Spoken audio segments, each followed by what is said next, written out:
tomar o seu assento, junto com os demais. E já conto com vocês novamente. Vocês estão bem, meus irmãos? Saudade até de estar pregando por aqui, hein? A gente gosta de pregar de quando em quando, mas nem sempre a gente consegue, devido escalas, devido compromisso, devido a tantas coisas, mas falar do amor de Jesus é muito bom. Quem fala e quem tem esse privilégio de falar do amor de Jesus, sempre quer falar, né? Falar para um público, falar individualmente, falar o que Ele fez por nós. Essa é a verdade, né? Às vezes a gente fica engessado achando que pregação é só na igreja e só para nos dias de cultos. E não é verdade, né, irmãos? A gente pode pregar a todo e qualquer momento. Todo e qualquer momento. Nos primeiros dias de fé, nos primeiros dias que eu aceitei a Cristo, lá no longínquo ano de 1900, lá para trás mesmo, e eu ouvi uma vez um evangelista, ele falando que a gente precisa provocar as pessoas, com um simples bom dia, por exemplo. Quando a pessoa na fila do banco, que naquela época as pessoas iam em banco ainda, hoje nem mais, não sei nem que dia foi que eu fui em banco, hoje não tem mais isso, né? Então na fila do banco, aquela fila quilométrica do Bradesco, aquela fila quilométrica dos bancos Itaú, da vida, a gente ficava ali esperando para pagar um boleto, pelo amor de Deus, e as pessoas começam a reclamar da vida, não sei o que, parece que vai chover, ela deixa a bola pingando na sua frente ali, ó, para você fazer o gol, falar de Jesus, falar do amor de Deus, mas isso parece que está ficando um pouco mais lá para trás, hein? É mesmo, irmãos? Ou você ainda fala de Jesus para as pessoas? É bom saber. Então, meus irmãos, vamos lá para a ministração da palavra. Esses dias eu abordei o meu amado pastor e falei assim: ô pastor, eu tenho uma palavra para compartilhar com a igreja, e seria possível o senhor me escalar aí um dia para eu pregar, e que seja 2 dias seguidos? Isso é privilégio de poucos. Não adianta você ficar pedindo essas coisas para o pastor, não, hein? É só para mim que ele concedeu isso aí, hein? Aí ele falou: eu estou com umas escalas aqui para atender, de rema e tal, mas vou escalar você. Tá bom, é porque eu queria compartilhar algo que eu recebi de Deus com a igreja. E olha, irmão, eu deixo bem claro com que eu vou compartilhar com você aqui na noite de hoje, e Ele me concedeu essa graça, né, de estar podendo falar com vocês hoje, e domingo sou eu de novo. Você volta, hein? Porque essa ministração, ela é um tanto longa, e ela precisa de 2 dias. Então já estou te preparando. Pode ser que aconteça aquele evento que aconteceu lá com Paulo, onde Paulo falou tanto, que o camarada se cansou, um tal de Eutico, estava sentado na janela, caiu, Eutico caiu, morreu, Paulo foi obrigado a parar a ministração, chegar perto de Eutico e falou: olha, você não está morto não, levanta aí em nome de Jesus. E ele levantou. Tomara que não precise fazer, mas se for preciso fazer, eu vou fazer. Caio, não caia aí, hein? Seu nome já diz tudo. Caio, não caia, por favor. Então, meus queridos, domingo sou eu de novo para dar continuidade a essa ministração aqui. Se você tem a sua Bíblia, por favor, abra em Romanos capítulo 12, versículo 1 e 2. Conhecidíssimo de todos vocês, esses 2 versículos. E eu quero traçar um trilho aqui, em cima dessa referência bíblica, lá de Romanos capítulo 12, versículo 1 e 2, que nos diz o seguinte, a versão que eu estou usando aqui, a que a gente costuma usar, a Almeida Revista Atualizada, que diz assim: rogo-vos, pois, irmãos, pela compaixão de Deus, que apresenteis os vossos corpos como um sacrifício vivo, santo e agradável a Deus, que é o vosso culto racional. E não vos conformeis a este mundo, mas transformai-vos pela renovação da vossa mente, para que experimenteis qual seja a boa, agradável e perfeita vontade de Deus. Amém? Esse é o texto base que queremos compartilhar com você aqui, as instruções da parte de Deus. Como eu disse, eu pedi ao pastor essa prerrogativa, ele me concedeu, nesta quinta hoje, o dia chamado hoje, e no domingo tem continuidade, tá bom? E eu espero que você não falte no domingo, pelo amor de Deus. Se você faltar domingo, ai, mandar o Douglas atrás.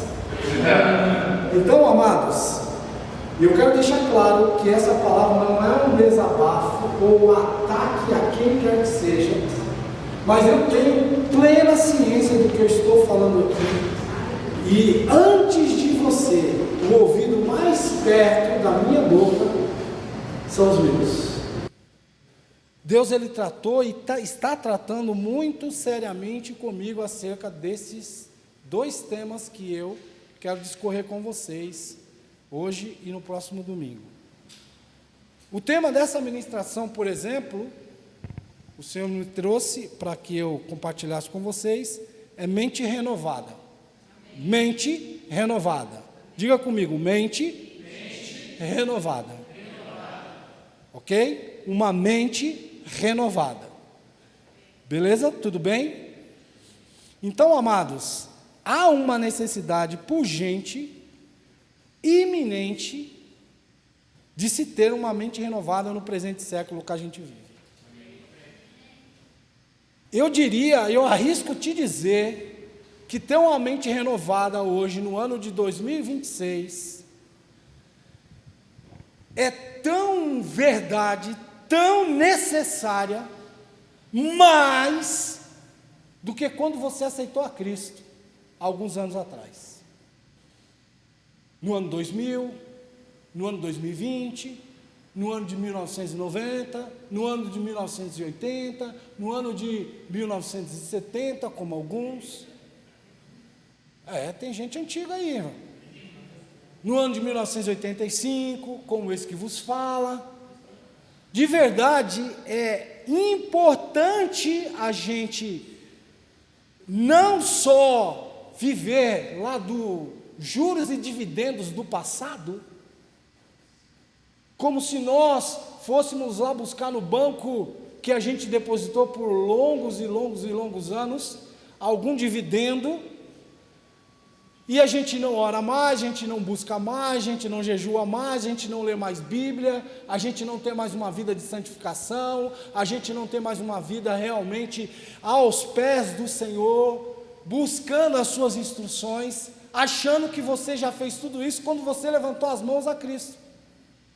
É uma verdade que quando você levantou as mãos a Cristo, você ingressou à igreja, mas só que esse sacrifício vivo, santo e agradável a Deus, ele precisa ser entendido, interpretado e vivido por você, que seja um sacrifício diário. Você entende o que é diário? Não é um sacrifício semanal, e nem trimestral, e nem muito menos uma vez ao ano. É um sacrifício diário, todos os dias.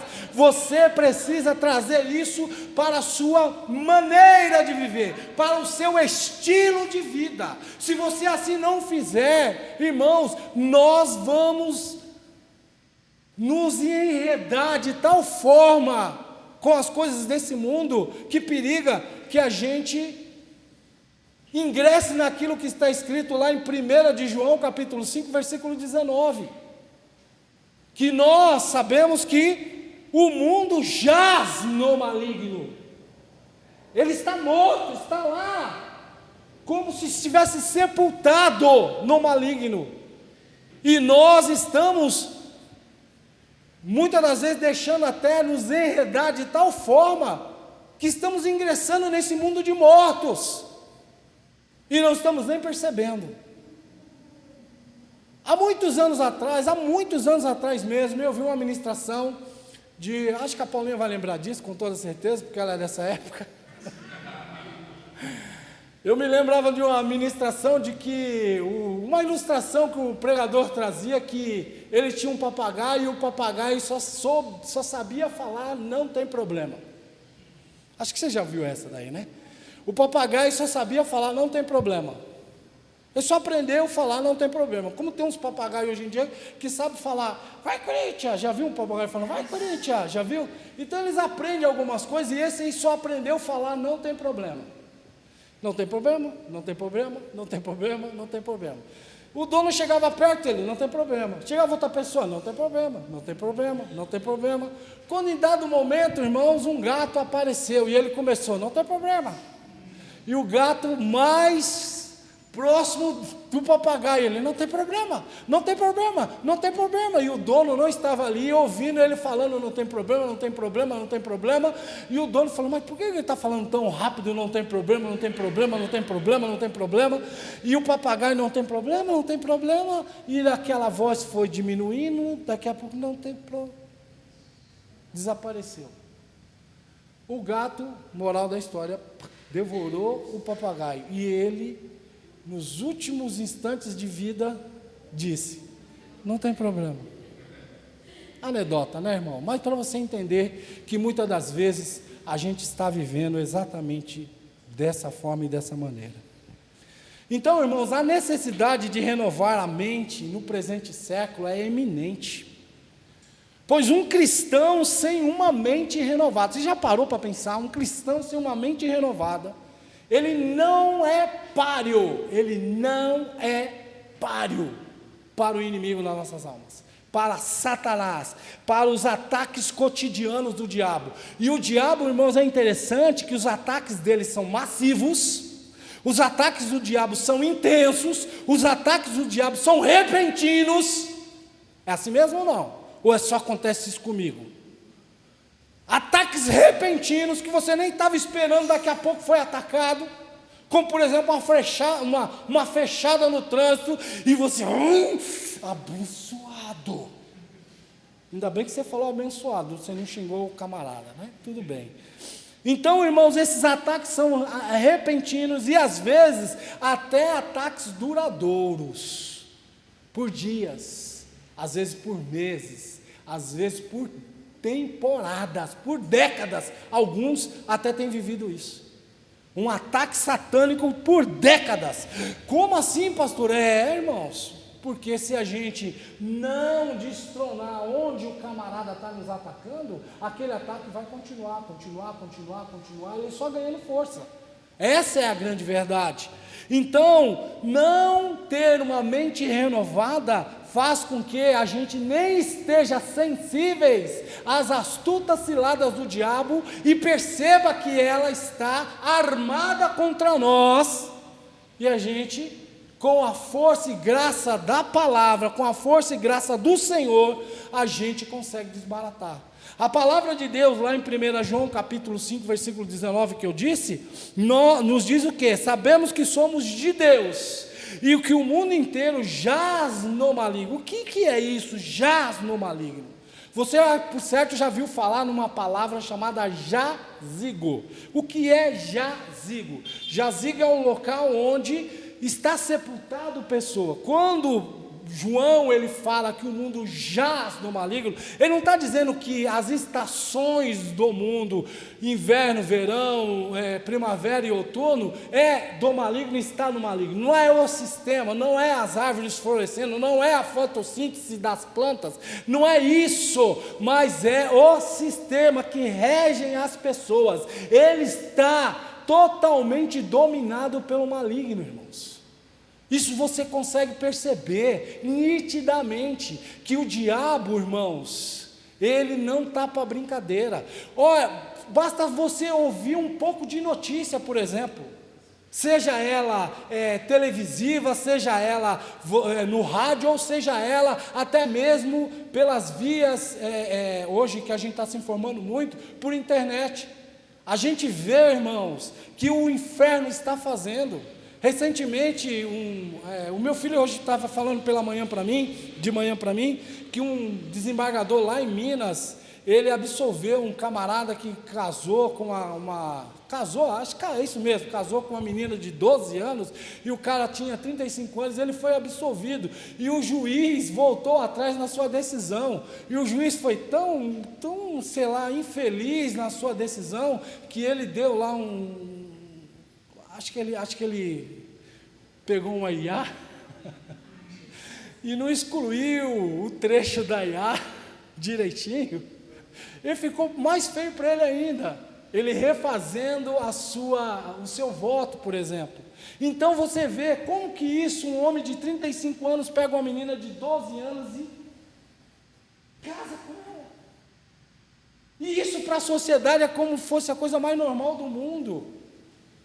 Isso mostra, irmãos, como o mundo inteiro jaz no maligno, e você vendo todas essas questões, você não pode ficar com a mente paralisada, achando que isso não tem problema, achando que isso é normal, é assim mesmo, fazer o quê? Nós vivemos literalmente aquilo que a palavra de Deus fala, lá quando o Senhor estava chamando Samuel, a geração dele, ele inaugurando ali, aquele momento que o Senhor chamou ele, Samuel, ele não sabia que era o Senhor que estava chamando ele foi por 1, 2, 3 vezes ali perguntar para Eli, fala, o seu servo está ouvindo, pois não, Eli, pode dizer. Aí foi quando Eli acordou para os fatos e disse, olha, o que está acontecendo exatamente? Fala para mim como que foi a voz que te chamou. Chamou o meu nome 2 vezes. Não fui eu que te chamei, mas eu sei quem foi que te chamou, é o Senhor te chamando. Quando essa voz lhe chamar de novo, diga, eis-me aqui, fala que o teu servo ouve. E a palavra de Deus diz que o Senhor chamou novamente a Samuel, e Samuel, irmãos, foi e atendeu exatamente como Eli orientou que ele o fizesse. A Bíblia diz que o Senhor revelou a Samuel o que iria fazer em Israel, e a grande demanda daquela instrução recaía justamente sobre Eli, o sacerdote Eli, o que Deus ia fazer. E a Bíblia diz que Eli foi ali perguntar para Samuel o que era que Deus tinha dito para ele, e ele falou, olha, Deus me disse isso. Era uma sentença contra a própria vida de Eli, a sua casa, o seu ministério, os seus filhos. A Bíblia diz que Eli estava com tanta força, mas tanta força, que ele simplesmente disse, Deus que sabe. Fazer o quê, né? A gente nasce, a gente morre. Irmãos, cadê o ânimo desse homem de ouvir uma sentença daquela e virar a cara para a parede e dizer, Deus, tem misericórdia de mim, não deixa que isso aconteça, eu me arrependo no pó e na cinza, eu vou colocar minha casa em ordem, mas Senhor, não deixa que isso aconteça. Não, o homem ouviu aquilo, fazer o quê? Nós estamos vivendo uma geração semelhante a essa, irmãos. Parece-me que nós estamos mais ou menos que nem o hino nacional brasileiro sugere, deitado eternamente em berço esplêndido, ao som do mar e à luz do céu profundo, fulguras, ó Brasil, florão da América. Irmão, pelo amor de Deus, a gente não pode ficar sentado admirando as coisas sem tomar uma posição em nossas vidas, em pelo menos renovar a nossa mente. Nós estamos diante de um desafio gigantesco para esse ano, a aceleração. Você acha que acelerar um carro é dormindo? Você acha que acelerar uma moto é você cochilando? Ou você tem que ficar mais atento do que nunca, porque você vai empreender velocidade e virar algumas curvas meio que ingrata para a esquerda, para a direita, mas eu não sei nem interpretar que placa está diante de mim. você vai embarcar dessa aceleração que está sendo proposta para nós, com a mente retrógrada? É o que eu te pergunto. Com a mente estacionada? É o que eu te pergunto novamente. Com a mente velha? É o que eu te pergunto novamente. 3 perguntas aí para você responder. 3, assim, puf. 3 para você responder. Você quer embarcar no processo? Você quer embarcar naquilo que está sendo ofertado, no trilho que a igreja resolveu caminhar no ano de 2026? Aceleração? Então acorda, irmão. Acorda. Ei, acorda. Mas parece que nós estamos mais ou menos que nem um outro personagem chamado Jonas. Já viu Jonas? Jonas, sabe o que significa o nome Jonas? Jonas. Você pegar na Bíblia, se você dar um Google aí agora, você vai até saber. Jonas significa pombo. Pombo. Nós estamos mais parecidos com os pombos de Osasco só comendo milho, do que como um pombo correio entregando mensagem. Que tipo de pombo a gente está sendo, irmãos?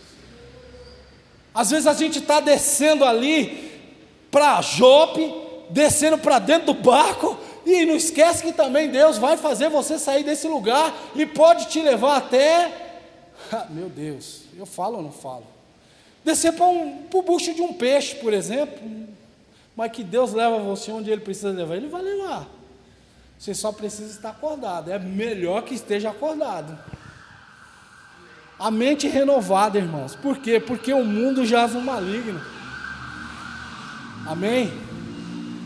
Na Bíblia, o mundo raramente está se referindo ao planeta Terra, à natureza física, mas sim às pessoas, e nem às pessoas individualmente, mas sim ao sistema, às estruturas de valores, que está tão ali enredada a nossa vida. E quando fala sobre jazigo, sobre jaz no maligno, embora também possa significar estar morto ou sepultado, não exatamente é isso, um sentido literal, mas um sentido amplificado do significado de jaz, ou do que até tem por referência virar a palavra jazigo, é estarmos passivos como um bebê.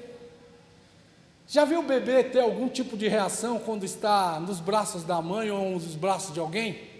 Não tem reação nenhuma. Por mais que ele se esperneie, se a pessoa dominar, o bebê está dominado. Ele pode chorar. E aí, chora. Vai parar de chorar uma hora. O bebê não tem reação nenhuma. Alguns estudiosos sugerem que a imagem de uma criança como bebê, deitada no colo de alguém, seria mais ou menos como o mundo. Ela estaria entregue ao mundo, dormindo passivamente no colo do mal, sem oferecer resistência nenhuma. De que forma eu estou? De que forma nós estamos? De que forma você está? Ou até mesmo como um prisioneiro, submisso, deitado sob domínio de algo que alguém, não tem nem como se levantar contra. Ou literalmente deitado como um morto dentro de um jazigo, preso ali dentro sem poder sair. De que forma nós estamos, queridos? Foi por isso que Paulo, quando escreve aos Romanos, no capítulo 12, versículo 1 e 2, ele começa esse texto dizendo: rogo-vos, irmãos. Irmãos, eu fui pegar nas entrelinhas o que significa cada verbo desses 2 versículos. Parece uma pedrada do significado que tem cada um deles no grego. Por exemplo, rogo-vos. Quando Paulo fala rogo-vos, ele está dizendo o quê? Um apelo aos irmãos da igreja de Roma, um apelo que traduz profundamente o que ele estava querendo comunicar àquela igreja, um apelo de encarecidamente, meus irmãos, façam isso. Amém, queridos? Então, ele estava pedindo de forma encarecida que os irmãos se esforçassem, com toda a força do seu ser, a praticar um culto a Deus que fizesse sentido. É aquilo que eu sempre digo: você não pode estar aqui por estar. Você vir à igreja tem que fazer sentido para você.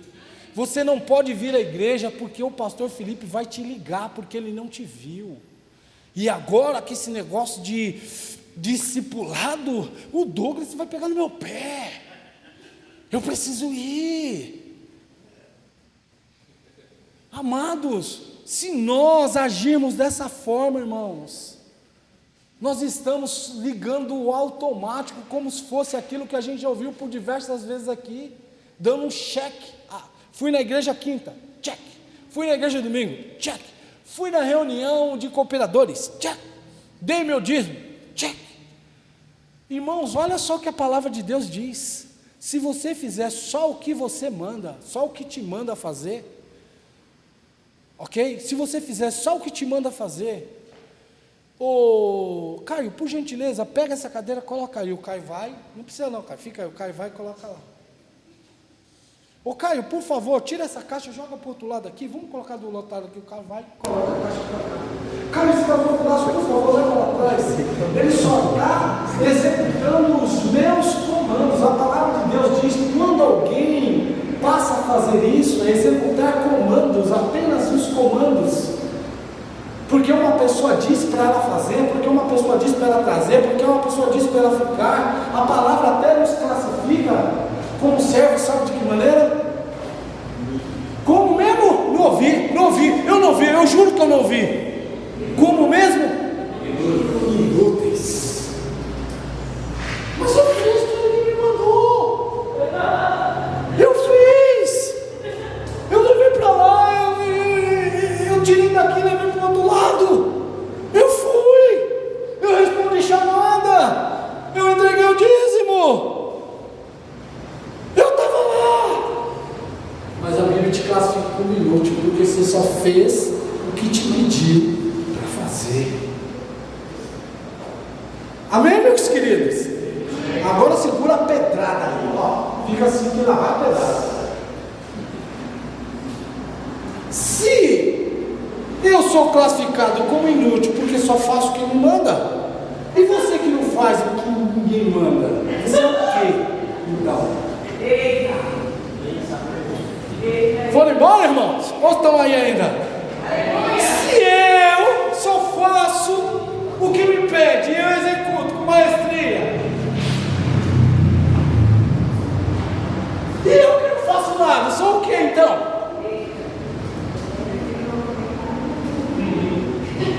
Durma com essa, irmãos. Fica com isso aí, vai mastigando.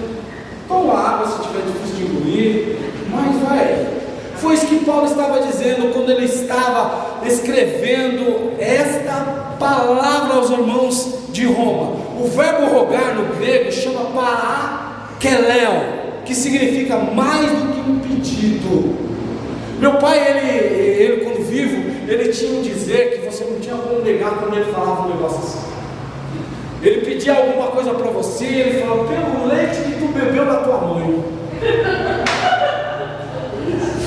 Aí apelou, não tem como você não entregar, não tem como você não dar, não tem como você não fazer, pelo leite que tu bebeu na tua mãe, faça isso, aí você me quebra, aí eu vou ter que fazer. Então Paulo ele estava dizendo, rogo-vos meus irmãos, parakeleo, que significa mais do que um pedido, significa chamar para o lado. Ei, vem aqui, Douglas, por favor, agora você vai ver comigo. Vem cá, Douglas. Por favor. Douglas, por favor. Paulo é mais ou menos assim com a igreja de Roma. Eu já te falei tantas vezes. Chamar para perto, trazer o camarada, pedir para ele. Parece que parece que alguns de nós estamos assim, meus irmãos. O Senhor pedindo, trazendo para perto, buscando. Poxa, faça isso, por favor. Parece que vocês gostam, alguns gostam tanto disso que só falta ajoelhar nos pés.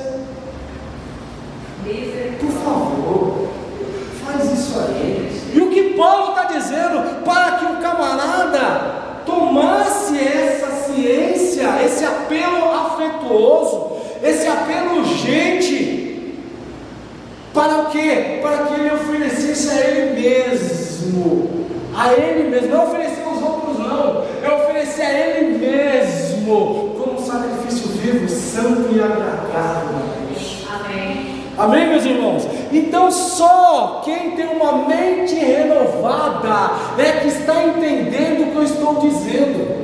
Você não precisa ser manivelado por ninguém, você não precisa ser conduzido, não. Você entende pela palavra, é um posicionamento meu. Por quê? Porque o Espírito Santo está falando comigo, é o Espírito Santo que disse isso a mim. É Ele que está tratando comigo, é Ele que está solicitando isso a mim, é Ele que está dizendo que eu faça dessa forma. Irmãos, eu vou falar a verdade para você, eu já experienciei tantas coisas com o Espírito Santo que eu vou te dizer. Quando eu vou contar para alguns irmãos, os irmãos falam: meu Deus, sério mesmo? Esses dias mesmo eu tive a oportunidade de fazer isso, eu encaro como uma oportunidade, não como uma obrigação. Eu saí daqui, fui numa localidade bem longe daqui, levar o irmão, levar a sua bagagem lá. Quando eu comuniquei ao pastor que ia fazer isso, ele arregalou o olho e fez que nem Silvio Santos: você está certo disso? Eu disse: sim, pastor, estou certo. Certo mesmo? Sim, estou certo. É isso que eu vou fazer. E é isso que eu peguei e fiz, irmãos. Porque é uma instrução que salta, você não tem como segurar. É algo que entra em ebulição e ebulição instantânea. Antigamente nós tínhamos, não existe mais esse tipo de extintor. Um extintor chamado extintor de espuma pressurizada. É um extintor que você pegava e girava ele. E quando ele entrava em contato com a água, aquela espuma explodia e não tinha mais o que fazer. O extintor entrou numa espécie de erupção e vai sair todo o conteúdo dele. É mais ou menos isso que o Senhor está nos provocando nesses dias, irmãos. Uma ebulição, algo que não tem como conter. Não é emoção, não é porque alguém te manivelou, mas é o próprio Espírito Santo te conduzindo a fazer algo por Ele, a fazer algo pela obra, a fazer algo pelo reino, semelhante àqueles homens de Davi. Quais homens de Davi, pastor? Eu não sei. Então precisa ler a Bíblia um pouco mais, amado. Os homens de Davi, como Davi, sei lá, eu quero parafrasear que Davi olhou assim, lá embaixo de Jerusalém, em cima de um monte. Davi olhou e falou: que vontade! Vontade do quê, rei? Vontade de beber da água de Jerusalém. Aleluia. Eles só ouviram isso. E Davi foi fazer os seus afazeres, como daqui a pouco: meu rei, está aqui a água. Que água? A água de Jerusalém, que a gente foi lá tirar e trouxe para você. Por quê, irmãos? Porque isso eles entendiam que demandava aquela dedicação pelo reino.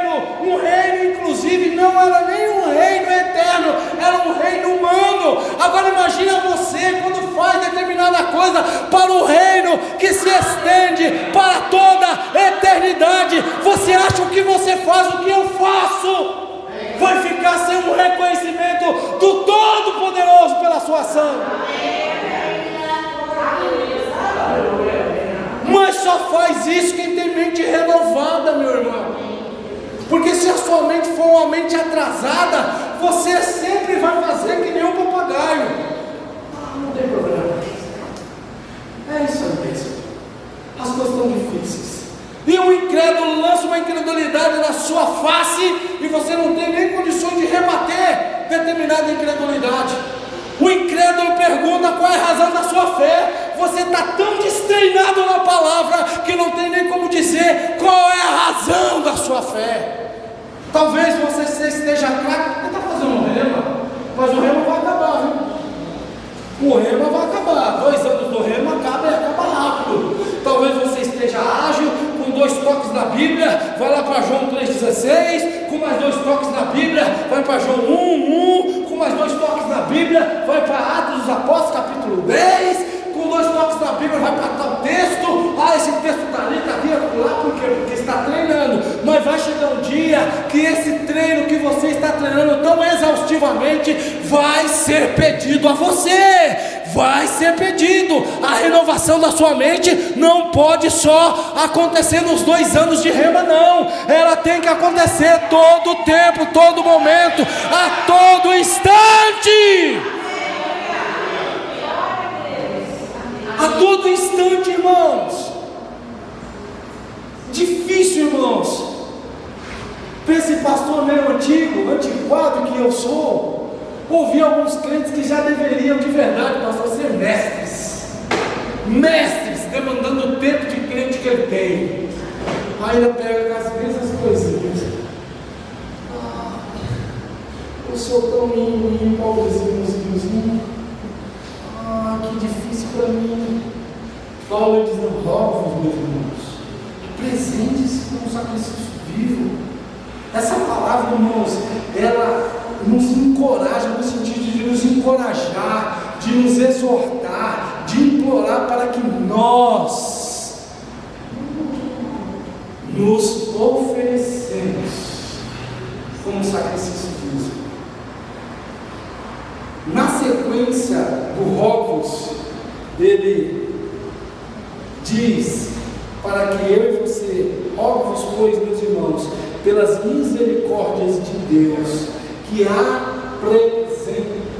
O apresenteis aqui, um outro verbo, lá no grego significa paristeme, um termo usado para descrever o ato de colocar uma oferta sobre o altar. Mas o interessante é que a oferta aqui não é uma oferta de dinheiro, não é uma oferta de espécie. Não que isso não redunde também em bênção sobre nossas vidas. Não é esse tipo de oferta que Paulo estava descrevendo aos irmãos de Roma. Não é trazer a oferta do dia de ceia, que a gente tem por costume trazer, sei lá, 1 quilo, 5 quilos de arroz, uma cesta básica completa, aquilo que você já propôs no seu coração trazer. Não é esse tipo de oferta, mas é uma oferta sendo você mesmo o sacrifício. Amém. É tudo. E outra, uma vez ouvi um pastor falando, e é uma verdade: sacrifício dói. Não venha me falar que sacrifício não dói, não, porque sacrifício dói. E a própria palavra de Deus nos orienta por boca do próprio Senhor Jesus: aquele que quiser, apenas aquele que quiser, quem quiser vir após mim, negue-se. A quem? Ao pastor Felipe? Ao Douglas? A Rabi? Não, negue-se a si mesmo. Diga a você mesmo: você até merece, mas você não vai ganhar. Negar a si mesmo. Olha, você não vai ter isso não. Negar a si mesmo. Não, eu por amor a Cristo não vou fazer assim. Não, rapaz, mas todo mundo está indo para o outro lado. Não, mas eu vou fazer desse jeito. Negar a si mesmo, meus irmãos, é se doar, é se apresentar, se auto-apresentar ao sacrifício. Esse significado no grego indica uma ação decisiva e voluntária.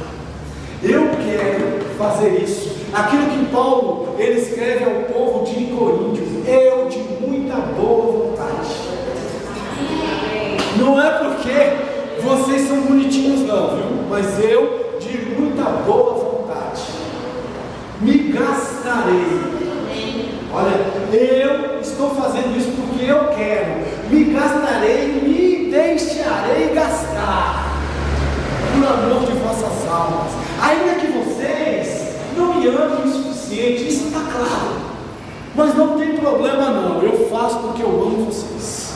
Era isso que Paulo estava dizendo ao povo de Coríntios, irmãos. Fazer a coisa não porque alguém manivelou, porque alguém mandou, porque alguém te empurrou, mas se apresentar a você mesmo. Significa colocar ao lado ou render-se. Amém? Significa uma indicação decisiva e voluntária de ceder ao controle dos seus próprios membros e faculdades em favor a Deus. você se doar aquilo, entregar o seu corpo, dedicando tudo de vocês, tudo de mim, tudo de nós àquela causa. Sejam e estejam separados para esta finalidade especificamente. Mas sabe o que a gente vê nos últimos dias, irmãos? Umas pessoas por emocionalismo até se decidir por Cristo, mas elas pensam que se decidir por Cristo é levantar a mão e ponto final, e não tem uma entrega cotidiana da sua vida, não tem uma negação ou uma autonegação de si mesmo. Amém? Se decidir por Cristo é muito mais que isso, meu querido. Se decidir por Cristo é entregar a sua vida sem reserva alguma. Não é só nos dias de culto, botar uma roupinha bonita e vir para a igreja. É em todo e qualquer lugar. Cristo é o seu Senhor, você pertence a Ele, você é dele, você faz o que Ele quer. E não é só para uma temporada não, conforme alguns casamentos, só de 5, 10, 20 anos, não dá para ir mais adiante, tudo bem, então separa. Não, quem recebe a Cristo é para todo e sempre. Irmãos, eu já estou há um certo tempo nessa carreira aqui de cristão, de crente, no sentido literal da palavra, que eu nem sei, de verdade, eu nem sei, não dá nem para eu voltar para o mundo mais. Eu nem sei, o que eu vou fazer lá?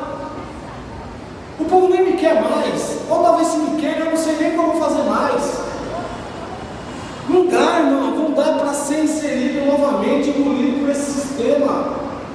Para mim não dá mais.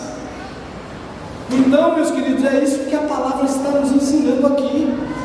Colocar de lado, render-se em prol da causa, indica numa decisão voluntária de ceder o controle dos seus próprios membros e faculdades em favor de Deus e da sua obra. Como um sacrifício, refere-se ao ato de um ato de imolação própria. Sacrificar os outros é fácil, agora se sacrifique você. É fácil você sacrificar alguém, mas agora sacrificar você mesmo em prol de alguma coisa é que é difícil, irmãos. E é isso que Paulo estava dizendo aos irmãos. Rogo, pois, irmãos, que esse ato de apresentar é apresentar você mesmo como oferta suave, como oferta que agrada, como oferta gloriosa ao próprio Deus. É ofertar o seu serviço, ofertar a sua vida. Às vezes, irmãos, quando a gente faz até um momento de dízimo, de oferta, tem alguns irmãos que ficam até constrangidos em dizer assim: eu não tenho o que ofertar hoje, eu não tenho um dinheiro em espécie. Oferte a sua vida, oferte o seu serviço, oferte alguma coisa, oferte você mesmo. Mas pastor, como eu posso ofertar? Se for o caso, vem até na frente, eu vou até pôr a mão sobre a oferta. Você ofertar o quê mesmo? A mim. Então tá aqui, vamos ofertar você.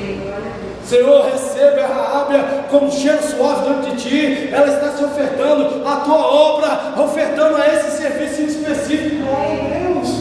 Eu já vi pessoas fazendo isso, irmãos, ofertando a si mesmo, em prol de algo, e aquela oferta foi recebida por Deus. Não pense que só dinheiro que ela vai fazer Deus feliz, isso não quer dizer nada. A oferta que Ele está interessado é em mim e em você. Amém. Amém, meus queridos? Amém. E esse sacrifício não é morto, é um sacrifício vivo. A orientação de Paulo era enfática e consistia em solicitar que os irmãos de Roma oferecessem o sacrifício a Deus, mas que o sacrifício fosse vivo. Não é um sacrifício morto, é um sacrifício santo, um sacrifício diferente, um sacrifício muito agradável a Ele. Significa dizer que algo deveria ser feito que causasse prazer e que seja plenamente satisfatório e bem aceito por Deus. No contexto sacrificial, irmãos, indica que a oferta atinge um padrão de perfeição, porque a Bíblia diz que a oferta é agradável. Não é uma oferta qualquer, é uma oferta viva, é uma oferta santa, é uma oferta perfeita, é uma oferta agradável. R$ 5.000, não, ofertei a mim mesmo. Você entende que você vale muito mais do que R$ 5.000? Por que você ofertou o meu carro? Você entende que você vale muito mais do que o seu carro? Por que você ofertou o meu emprego? Você entende que você vale muito mais do que o seu emprego? Você entende isso, irmãos? Que é o que Deus espera que eu e você faça, uma oferta de mim mesmo, uma oferta de você mesmo, uma oferta de nós mesmos a Ele. É um sacrifício vivo, é um ato de adoração que pode ser considerado, irmãos, para Deus. Ele considera como que você estivesse, como que eu estivesse, como que nós estivéssemos adorando a Ele. Amém, queridos? Sugere que toda a vida do cristão se torne um ritual a serviço sagrado a Deus.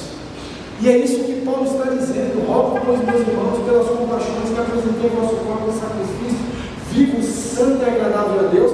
E ele diz que é o vosso culto racional. O que é um culto racional? Eu sei o que estou fazendo. Amém. Eu não estou anestesiado por ninguém. Eu sei muito bem qual é o meu papel. Eu sei muito bem o que é adorar a Deus. Eu sei muito bem para que eu estou aqui. Qual é a razão, a circunstância, o que me move a fazer o que eu faço. Raciocínio, pensamento. Você sabe o que está fazendo. Amém? Até essa questão de raciocínio, ela é tão importante que a gente tem que logo cedo incutir isso na mente das crianças, de que ela está adorando a Deus, de que ela está fazendo para Deus, de que ela está realmente louvando a Deus, de que ela está aprendendo a palavra de Deus. Tem pessoas que consideram que nós fazemos aqui, ensinando as crianças na linguagem que elas entendem a palavra de Deus, acham que é um momento, como eu posso dizer, um momento de distração para as crianças, né? Os pais precisam ouvir a palavra, então nós levamos as crianças para o departamento aqui em cima que a gente tem, e a gente prende eles lá, tem um espaço de tempo, e a gente fica contando, deixando eles pular na cama elástica, e deixando eles escorregar no escorregador, e eles brincam, e a vida que segue. E aí os pais ficam mais tranquilos, e os pais podem ouvir a palavra, e as crianças estão brincando lá. É isso mesmo, Tiago? Claro que não, irmãos. Eles estão sendo ministrados na linguagem dele. Até um bebê, ele é ministrado. Amém. Mas que um bebê entende? Ele entende. Ele entende que ele é uma bênção, ele entende que ele é filho de Deus, ele entende que ele é sarado e curado, ele entende que ele é separado para uma obra específica. Em dado momento, esse momento vai chegar na vida daquele pequeno ser. E as professoras têm noção disso, queridos. Então, desde este momento, incutir na mente das crianças esse raciocínio de que elas não podem estar aqui por estar. E elas, por incrível que pareça, até pedem para os pais: pai, hoje nós vamos para a igreja? Pai, nós precisamos orar. Não pode comer assim rápido, não. Peraí, pai, vamos orar um pouquinho. Esses dias eu recebi um áudio maravilhoso da Priscila. A Priscila: aqui, pastor, olha aqui como os gêmeos estão. E eles, eita,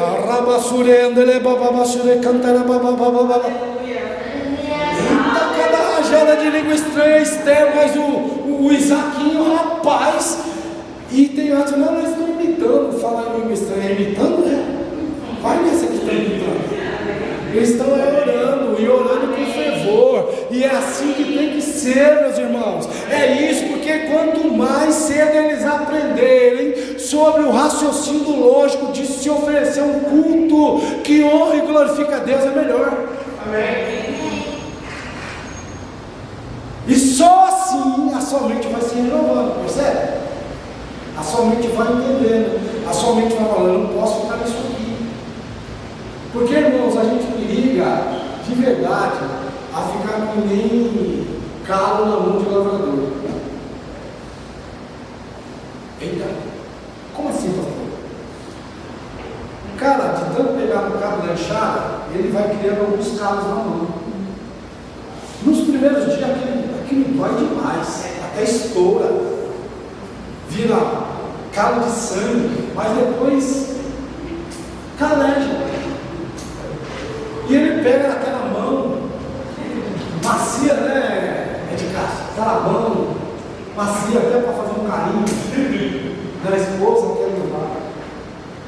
Né, aquela mão, parece um Hulk, um grande, uma lixa. Aquilo não é mais, ele pega no cabo de várias enxadas e não é mais. Por quê? Calejou. Mas o grande perigo não é calejar as mãos. O grande perigo é você calejar a sua mente. E a palavra não fazer mais o efeito necessário. Quando Deus pega você de jeito, te traz para perto, te dá uma exortada, uma orientação, e você faz que nem Eli. Isso mesmo. Ninguém é perfeito, vamos fazer o quê? Irmão, você já leu o fim de Eli? O que foi que aconteceu com ele? Ele morreu, sabia? Pastor, morreu.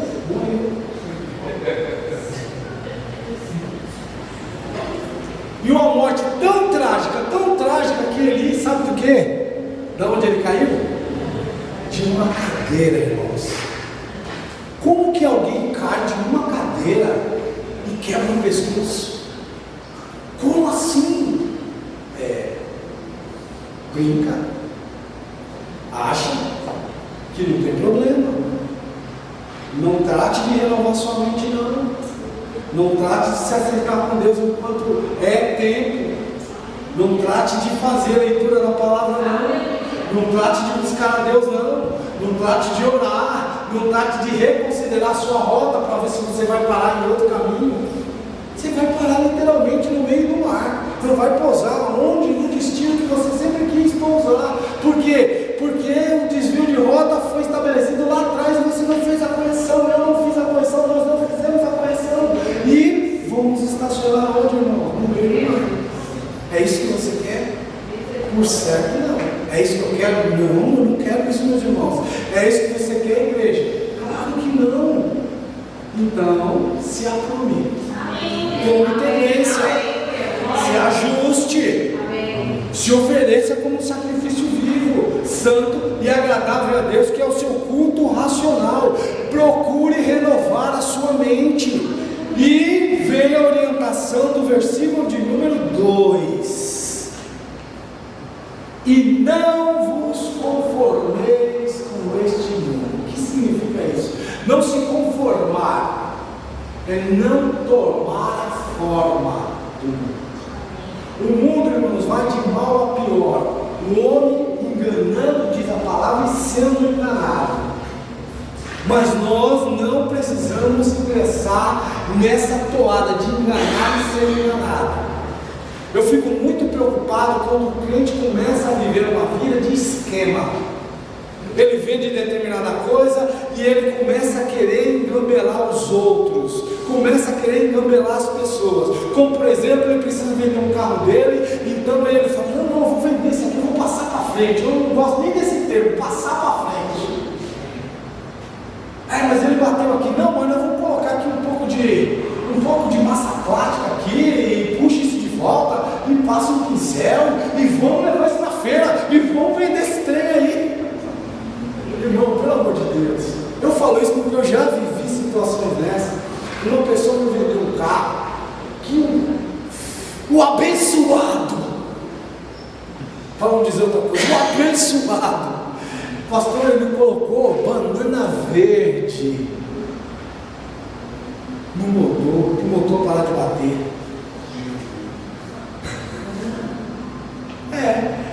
A banana, em dado momento, ela cozinhou dentro do motor, o motor parou de bater. Então quem ouvia o motor falou: nossa, que motor bom! Não, tinha uma banana verde ali dentro.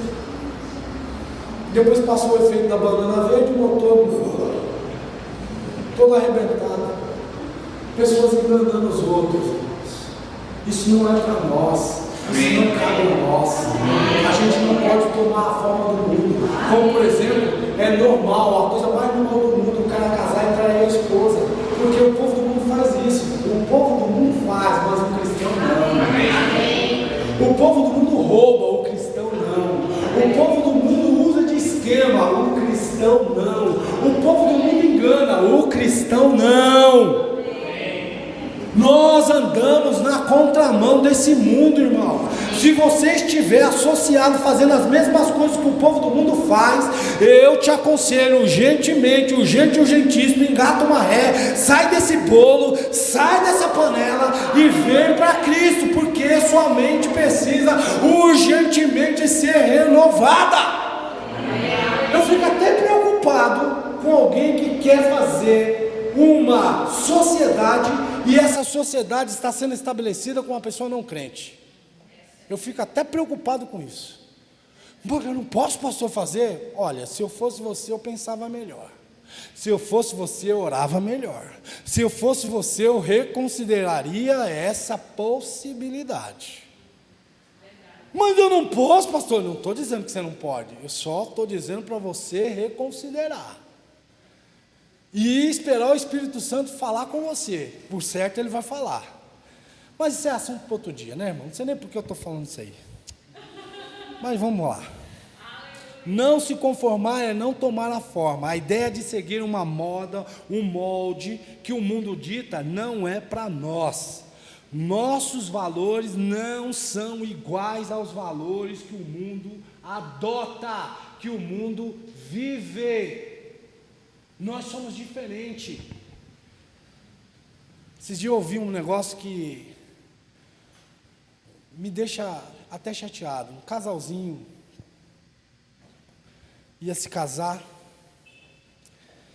e eu perguntei para o meu filho, não, mas ele vai casar? É, vai casar.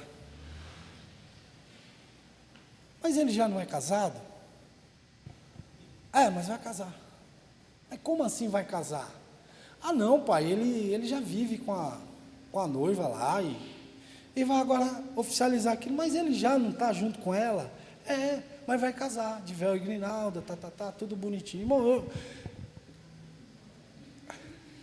eu sou das antigas, irmãos, isso não entra na minha cabeça, não dá.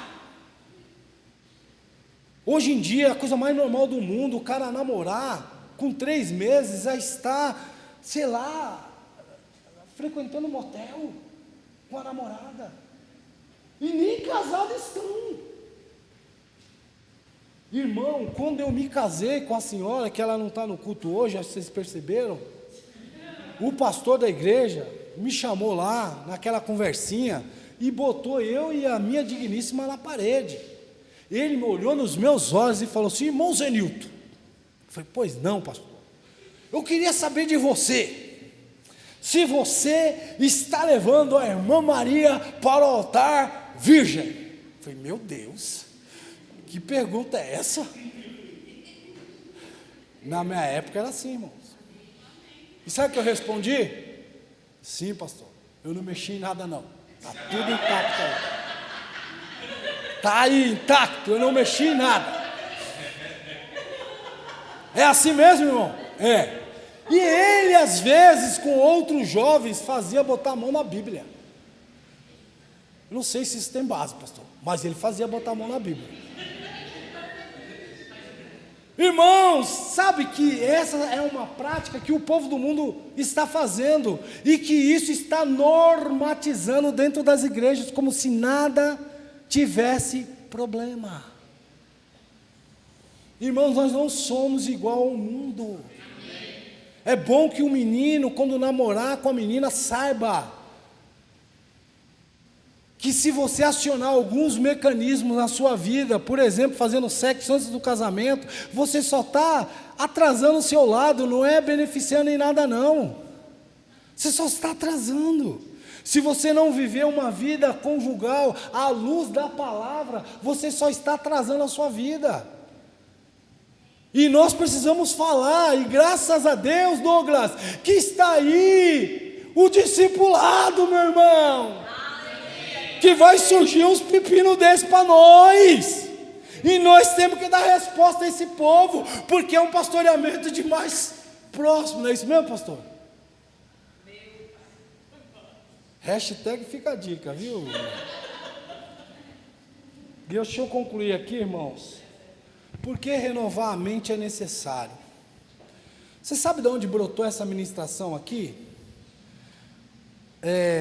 Para eu seguir esse trilho de renovação de mente, eu tenho esse telefone aqui, irmãos.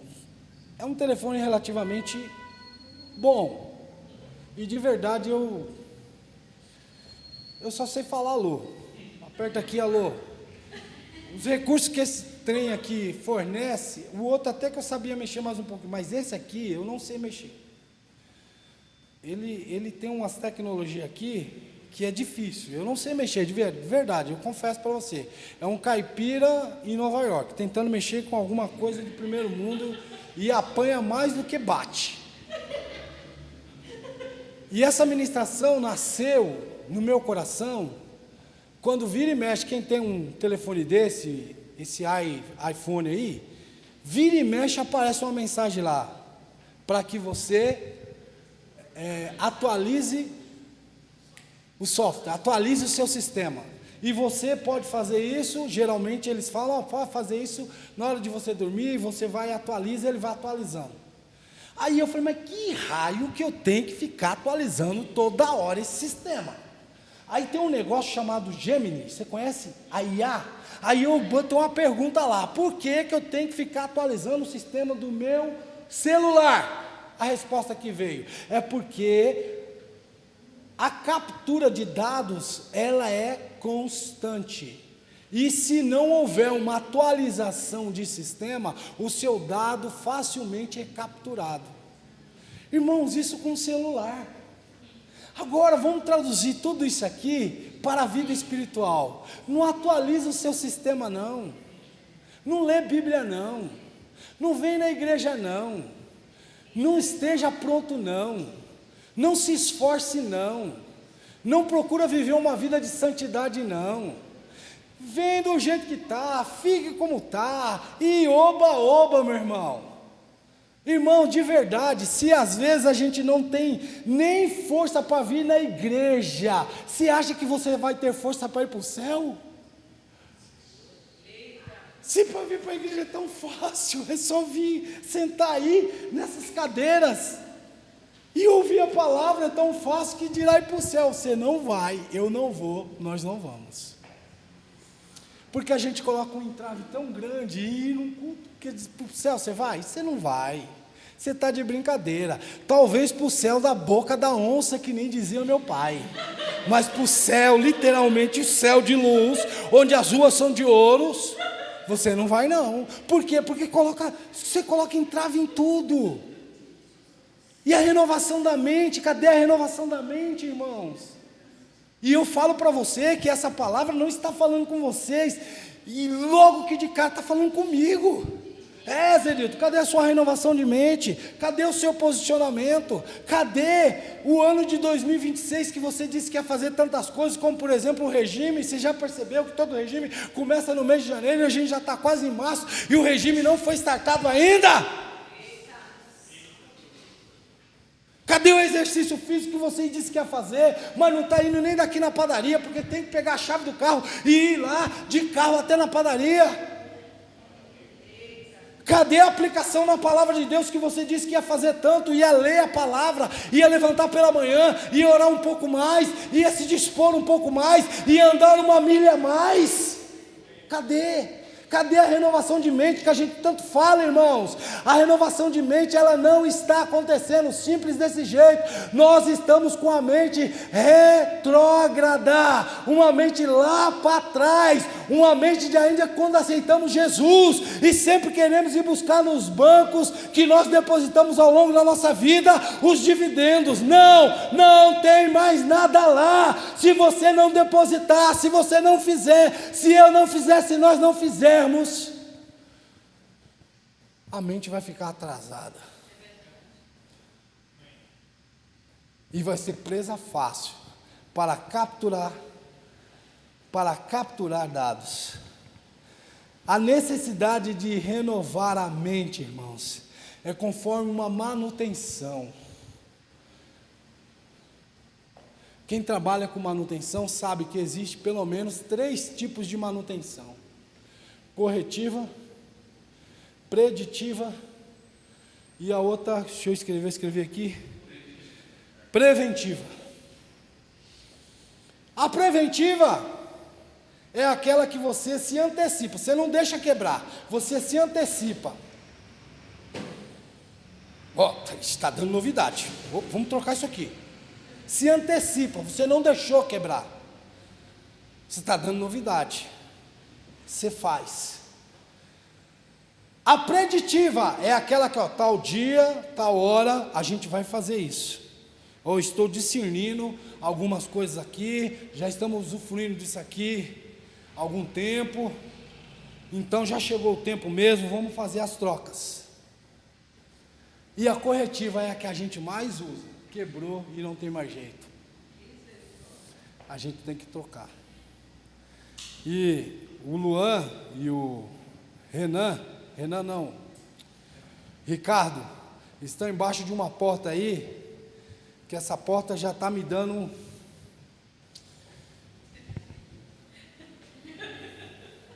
já está me deixando meio, que ali já passou de preventiva, de preditiva, e está entrando na corretiva. Vai chegar um dia, se a gente não tomar providência rapidamente, que essa porta nem vai abrir, a gente vai ter que acessar por aqui, porque a porta travou, e esses dias ela travou com a gente aqui.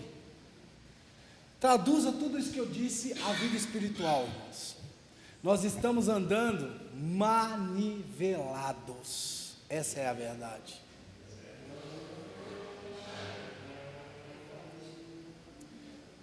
Nós, se convertemos só na hora da ministração, e olha lá, quando Michela, investida de poder, estica o dedão dela assim, eis que te digo mais, te digo ainda, aí você, meu Deus, ou quando ela, movida aí pelo mover, fluir do Espírito, ela resolve passar perto de alguns, e o cara passa perto dele assim, ele, vai me revelar,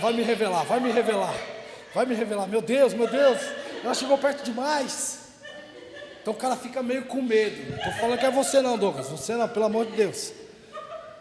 Então essa é a verdade, irmão. Só naquele dia, aquele mover, sabe? Aquele céu na terra. Então a gente se converte, sai daqui, vai ser diferente agora, aleluia, vai ser diferente. Amanhã, tudo igual. Nada mudou. Aí eu pergunto para vocês, isso é renovação de mente, irmãos? Renovação de mente é quando ninguém te diz nada, você simplesmente decide em fazer e ponto final. Não é porque o pastor está te pedindo, não é porque o pastor está ali, ou porque o pastor faltou, ou porque fulano de tal, o ciclano vai estar naquela conferência XYZ.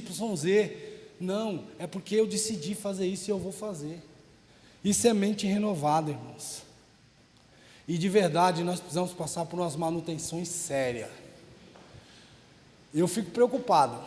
Tomara que a visão que o pastor instituiu, a visão não, de direcionamento, de aceleração, seja nós dentro de um carro. Um carro só, entende? De repente um ônibus grandão. E a gente tudo dentro de um ônibus só. Eu quero crer que seja isso. Nós todos, como igreja, dentro de um veículo só. Mas também pode ser ele num veículo, eu no outro, Douglas no outro, Harbia no outro, Ricardo no outro, e um comboio de veículos. Tem alguns veículos que eles estão com manutenção muito em dia, muito boa, vai conseguir empreender a velocidade que realmente se espera. Mas também eu vou dizer, quando começar a aceleração de fato e de verdade, se você não tomar tino na vida, se eu não tomar tino na vida, se nós não tomarmos tino na vida, não vai aguentar fazer a primeira curva, irmãos. A roda vai, pum, saiu a roda. Meu Deus, não tem freio. A aceleração é isso. Espera muito do veículo, espera muito do transporte, espera muito em manutenção. Está sendo feita? Se estiver sendo feita, glória a Deus, aleluia. E isso só foi uma vacina para você, para mim também. Agora, se não tiver, nós precisamos fazer, irmãos, porque nós não vamos chegar a lugar nenhum. Amém? Você recebe essa palavra?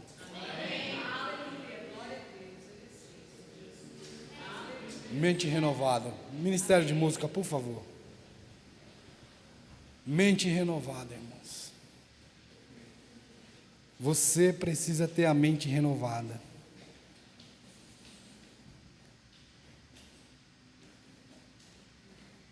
Assim como o iPhone sempre aparece na tela, atualização do sistema. Espero em Deus que o Espírito Santo comece a colocar na tua tela. Atualize o teu sistema, meu filho. Atualize o seu sistema, minha filha. Leia a palavra, busque a minha face. Traga à sua mente aquilo que te traz esperança. Viva uma vida plena na pessoa de Jesus Cristo. Você pode ficar em pé, irmão, por favor?